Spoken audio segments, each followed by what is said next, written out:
সেদিন ক্লাসের সবচেয়ে সুন্দরী মেয়েটি দাঁড়িয়ে কাঁদতে কাঁদতে বলেছিল আমি নাকি তার বুকে হাত দিয়েছিলাম, আমি নাকি তাকে নষ্ট করতে চেয়েছিলাম। সেদিন সবাই আমার দিকে ঘৃণা নিয়ে তাকিয়েছিল। ক্লাসের প্রায় 80 জন ছাত্রছাত্রী সবাই আমাকে খারাপ ভেবেছিল। সবাই মেয়েটির কান্না ভেজা কণ্ঠ বিশ্বাস করেছিল। আমার সবচেয়ে কাছের বন্ধুটাও আমার থেকে দূরে চলে গিয়েছিল। আমার সবচেয়ে প্রিয় শিক্ষকটাও আমার গালে চড় মেরে বলেছিল তোমাকে সবচেয়ে ভালো ছাত্র ভাবতাম, তবে তুমি আজকে যে কাজটি করেছো তার জন্য তোমার উপর থেকে আমার সমস্ত ভালোবাসা শেষ হয়ে গিয়ে। যে নিজেকে একজন ভালো মানুষ হিসেবে প্রতিষ্ঠিত করতে পারে না, সে যত ভালোই ছাত্র হোক না কেন, কোনো লাভ নেই। একজন লোকের সবচেয়ে বড় পরিচয় হচ্ছে সে একজন মানুষ। তুমি এখনো মানুষ হতে পারোনি, যদি পারো মানুষ হয়ে গেল। সেদিন আমি ক্লাসের কারো দিকেই চোখ তুলে তাকাতে পারিনি।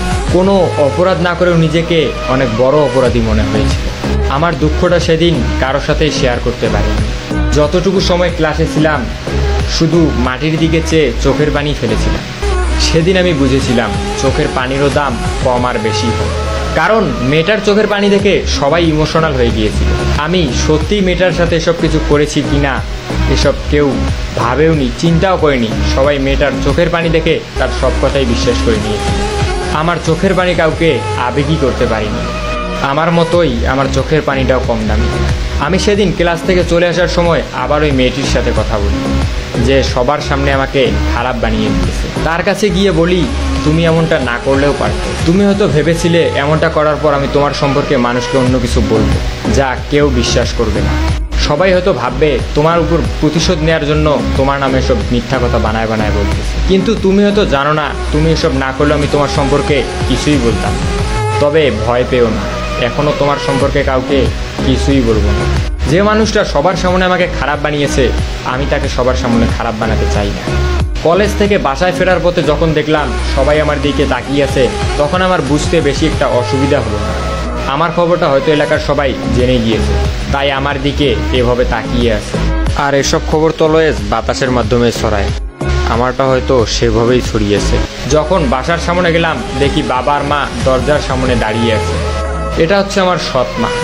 দেখেই বুঝলাম হয়তো তারা কলেজের খবর জেনে গিয়েছে। তখন আমিও সেটা বুঝতে পেরে আমি বললাম বাবা আমি কিছু করিনি। তখন বলল তুই যদি সত্যিই কিছু না করিস তাহলে তোর সম্পর্কেই বললো কেন? তোর ক্লাসে তো আরও অনেক ছেলে ছিল, তাদের সম্পর্কে কই বললো, তোর সম্পর্কেই কেন বললো?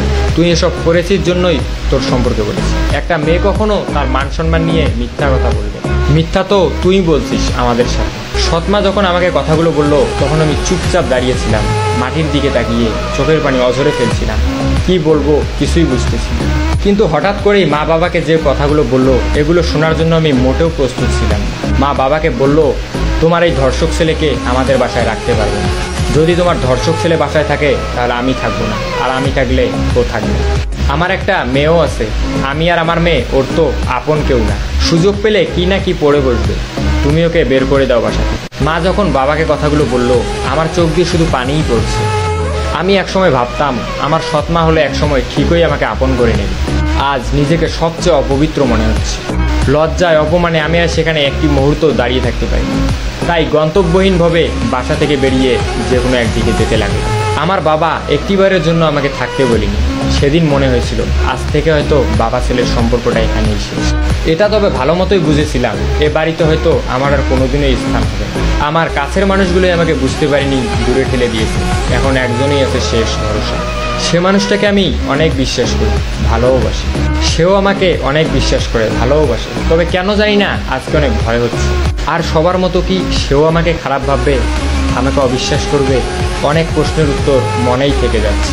সেই রাতটা নির্ঘুমভাবে সিয়াম নামের এক বন্ধুর বাসায় থেকে পরের দিন দুপুরে খেয়ে আমি চলে যাই আদিবার সাথে দেখা করতে।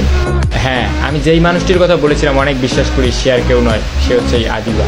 কিন্তু আদিবার সঙ্গে দেখা করতে গিয়ে আমি যা দেখলাম তা নিজের চোখে বিশ্বাস করতে পারি। কারণ সে আজ একা আসেনি, তার সাথে একটি মেয়েও এসেছে। তার সাথে যে মেয়েটি এসেছে সেটা আর কেউ নয়, এটা সেই মেয়েটাই যেই মেয়েটা আমাকে ক্লাসে অপমান করেছিল। কিন্তু আমি বুঝতে পারলাম না আদিবার সাথে মেয়েটার কিসের সম্পর্ক। আদিবার কোনো কাজিন নাকি বান্ধবী? আসলে এই পুরো স্টোরিটা আমার এক ফলোয়ার আমাকে টেক্সট করেছিল এবং বলেছিল যাতে আমি এই গল্পটা পড়ে আপনাদের শোনাই। অ্যান্ড গল্পটার সেকেন্ড পার্টও আছে। গল্পটি ভালো লাগলে অবশ্যই আপনার বন্ধুকে মেনশন করুন, চাইলে শেয়ারও করতে পারেন। এই ভিডিওতে 5K লাইক এবং 500 কমেন্ট হলেই ইনশাল্লাহ দ্বিতীয় পর্ব আসবে। সো আজকের মতো আল্লাহ হাফেজ।